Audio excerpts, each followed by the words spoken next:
are interaction potentials. So they are global functions which count which decay, and then if you just decay the solution, they decay faster or slower.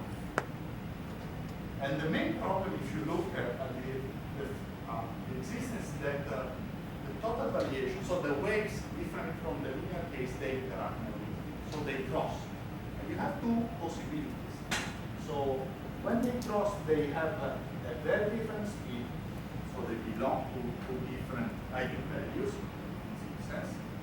Or they belong to the same eigenvalue, but the fact is that since the eigenvalue is non-linear, they still can interact. And if you use standard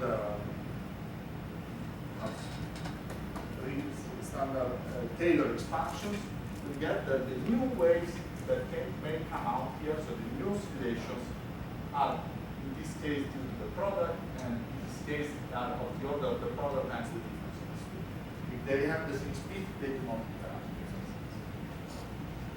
Okay. The first is called transversal simply because the speed is very different, and the second is non-transversal. So I will switch to the next two slides, just to say that you have functions which controls the interactions. Because here you see something is decaying, and is the fact that if they cross, since the speed is different, they will never cross again. So this is the function. So I know that if two waves cross, they will never cross again, so I count the number of waves which have to cross the function. And this is used not on, also in some other particle systems, so count how many interactions we will have in the future, some family of particles. So let me go on here. And let me conclude that once you know you have two functions, what you do, you start with the famous green function, which is the one-to-one bound plus some large constant times the two decaying quantities. And then you prove that this guy is decaying, not because the total variation. So let me repeat that the important fact, in my opinion, here is that you have the approach at the global level. You have a global function, a pool of functions. And for the stability, if you take the functional derivative, assuming m is smooth, you get that the perturbation satisfies the same equation as the derivative, and so, but change the proof a little bit, you get an estimate on the Lipschitz growth, so the growth of the perturbation, which means that this is proportional, because this one is wrong. And let me say a remark which is not written here, is that due to the scaling, you have only two possibilities. Either the dependency is Lipschitz in one, or it is continuous, but you don't have any models of continuity. These are the only two class of functions which satisfy, respect the scaling policy. So it's not the case that this is Lipschitz, and it's not the case that in the other situation is very much more complicated. Okay, so let me say something about a little bit more detail about here, and it's the fact that if let me go on here, that you can get something more, a more detailed assumption defining the set of waves which has never, the set of couple of waves which has never interacted. So this is if you can define it, is a functional. It tells you how many waves have never interacted. And it turns out that when they interact, this function decays. So this is another functional, and actually is a better function than the one written before, even if I didn't show you before. So let me say this is a very good function, but the problem is that I need to say when two waves have interacted or not, which means that I need to know the position to track all waves. Otherwise, I mean, what it means that I have to give a trajectory to each wave, which piece of derivative, and then I can say if the trajectories touches, crosses, or they are. So what is cool here is that I need a Lagrange representation, which is the following thing here. Okay, it's a strange formula, so let me explain. It means that the value of u and tx is the value of some function which depends only on parameter y in the position of capital X of dy, where capital X is a solution of the characteristic equation. So capital X is a flow generated by, if I linearize the system or if I linearize the equation, I get the perturbation travels with the characteristic speed, which is this one. And so essentially it tells me that the information at time t or given by u is just the information at time 0 pushed at time t by the characteristics. Okay, so this is a Lagrange representation. It means that I have a value and what so I just solve the characteristic of t and then I get the solution. Instead of solving the Eulerian point of view, which is the balance law. So let me go on. It's a scary equation. We can also follow that. Also for Yeah, then you have 7 of flows, and here you have to change the derivative definition and you represent the yeah, this is in some sense is the continuous wave pressing instead of Polar representation, the continuous. So let me make a picture of what I'm saying. At time t, the value here. Okay, here I add also the capital time t, which tells me for how long I do need to use this value. Because maybe after some time I don't need to use it anymore. But you can forget it from the definition. So the value here essentially is the value, so or the value along this curve is equal to the value of the initial data. Okay? So all the information is encoded in the initial data and in the characteristic. And this attaches very nicely to another huge theory, which is the study of linear transport equation. Linear transport equation is the problem of defining the well-posedness, existent well-posedness of again a divergence equation, but where now p is a given, is not a nonlinear function of p unknown. P is given, and then you want to solve this transport equation. You see that this in some sense is like the first equation of the Euler, no? If you're able to solve this for a very large class of vector fields P, maybe you want to do some splitting. So first you solve the transport of rho, then you solve the equation for u, and then you match it. Of course, it's not wrong. But in this, the equation is very nice from the point of view of analysis. And the fact is that independently of the regularity of the vector field, it's a striking result. So give me any Borel vector field, assume you have a probability solution, then the solution is represented like a Lagrange representation, which means in this case that the value of rho is the number of curves which passes through the rho. And these curves are again the solution of the characteristic. So you see that the previous definition is something like the nonlinear version for conservation law of this. And let me make a picture of this. So you have the vector field B, you solve all the characteristics, you take all the solution of this of it, and you don't have uniqueness. But you have a selection such that they represent a given row. If you change row, you have another selection. Okay, so more or less is I see it is called a Lagrange representation of so this is the Eulerian point of view, and this is the Lagrange. But another difficulty is the uniqueness, because I'm saying just the data representation. In order to have uniqueness, you see immediately that B should be regular. And for example, BBD with divergence in an infinity is almost at the border to have regular, to have a uniqueness. But some other thing as important, for example, is the structure of solutions. So let me start about some other problems which I like. There are so many I cannot say, but it's something that, in my opinion, they are connected to the theory here. So, for example, one of the facts is that you are interested in is the structure of this measure here, or the dissipation. Because a priori the dissipation can be whatever measure you want, but you have some nonlinear requirement here. So you have you should solve this divergence equation, and theta should solve that. So it's not clear. And what it is expected, you can forget about the formula, is that essentially the structure is like before.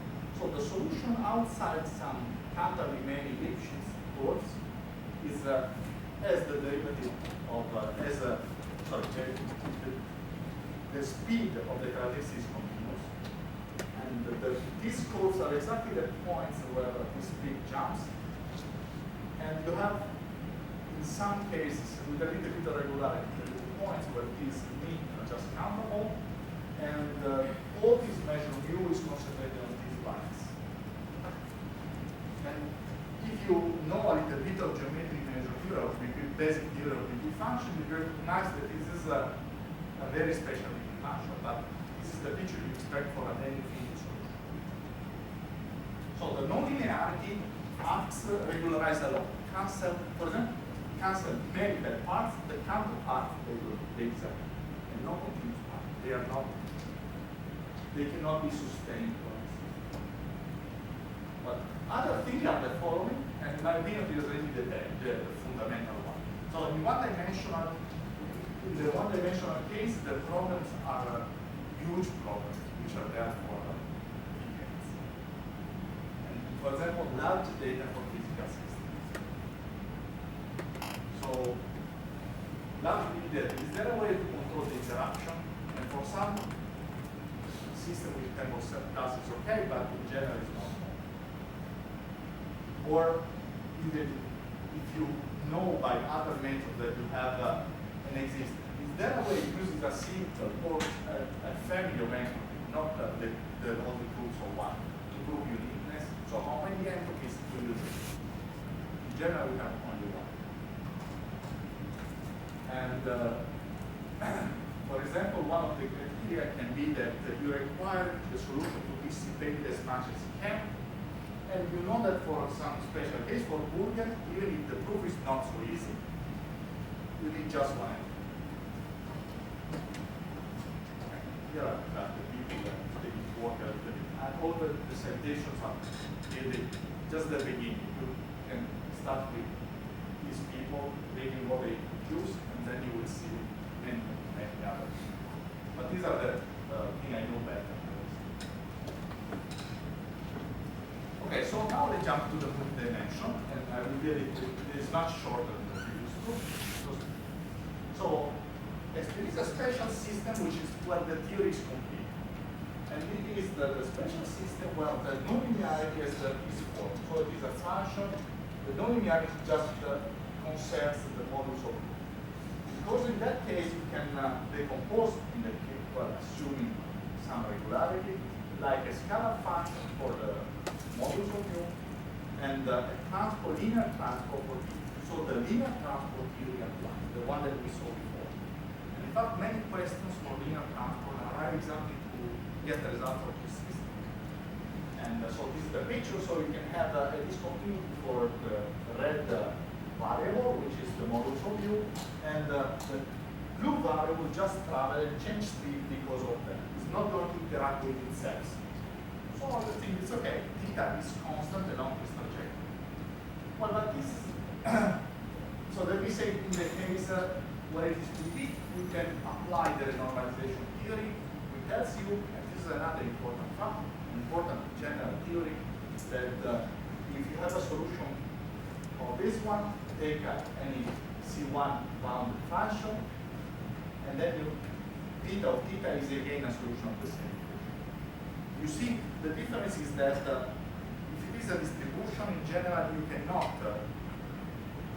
compute the derivative in this form. But this equation tells you that one of the derivative along one direction, which is 1 lambda, is 0. So it's more regular, and then you can apply the chain rule. So in some sense, so this is another theory of mathematics. And in particular, you can take theta squared and with some computation, you get uniqueness and continuity at one respect to another. turns out that if you allow the initial data to be an infinity, then surprisingly you don't have, not only well, the solution becomes very bad. You know how to proceed the solution. Because what happens is that now the discontinuities of moments of are so bad that, okay, you don't see the color, I'm sorry, I wasn't able to escape these things. You have two colors here, and these discontinuities, they are going to mix them up, like you have a fluid which is white and black, and then you start perturbating it through these discontinuities, or through the discontinuity of point of view, and at the end you get gray. But the problem getting gray is that, you see, so the limit of theta will be this point here along the circle. Let's assume I start from here to here, I mix in this state. If I mix theta, I get this. But if I mix u, I get this one. So conservation is not satisfied. So because the fact is that this change of variable is non-linear. So the weak limit does not. In particular, the solution cannot be followed. And so it's very simple. For this trans system, you have that you have a space, you have well closeness, some space, and the other your trans. Another strange fact is the following: is that well, Rausch is for the nonlinear case. That if you want to study the linear case for which norms are preserved, you get only L2 but for the case with transfer system. But L2 is a norm which certainly is not in good friendship with the conservation. Because the conservation likes L1, is the integral of the quantity. And here you get L2. So there is something which is strange. And essentially, in my opinion, tells me, my feeling is that this tells you that every system has its own story. You can forget to have a general space like PV for Pascal, for the one-dimensional case. And in some sense, this has been also proved by Camillo Delelli, but because he tried to make several variations in order to prove that if there is a space like PV line, it turns out that but he went really weak. But in any case, you have an example where the solution gets out. Another striking fact for the multidimensional, so many results here are negative, is that you don't have uniqueness. So you have a dense set of initial data such that the solution here has infinitely many entropy, so they dissipate, are continuous, they are not L2 strange H minus 1 solutions. And essentially you don't have it. So the original example, which is given by Hirman and but then they proved by Camillo with more powerful techniques, which is using convex integration. You can get a profile, any profile of energy. Well, you have a solution which matches that profile. Have a chef. So, for example, what you would see if the solution they construct are physical is that you have a still glass of water, then at some point decide to do what to move, and then at some point it's stopping. But there is no flow of energy from inside from the bottom. So you're not putting any, no ice inside, no cooling down, no warming on. And I'm sorry for water now. And well, a natural idea would be to say, let's take the one that dissipates most. This is if you think about statistical physics, is the natural one, no? Because the most dissipative tells you that the space of configuration is much larger for the most dissipative solutions than for the less dissipative, because they are well ordered. But in this case, well, let me take an example. So if you take a vortex sheet and you see numerically what you expect, you have some roll up. But actually, they construct a wide solution which opens like a solution of the Riemann problem. Inside you have a very messy solution. So you have a lot of, well, vorticity, but vorticity in a very good sense. Here still is going up, here still is going down.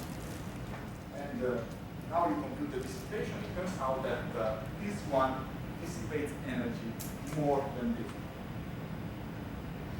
And I believe also on this, but I didn't do the computation. For sure, for this one dissipates more than this one.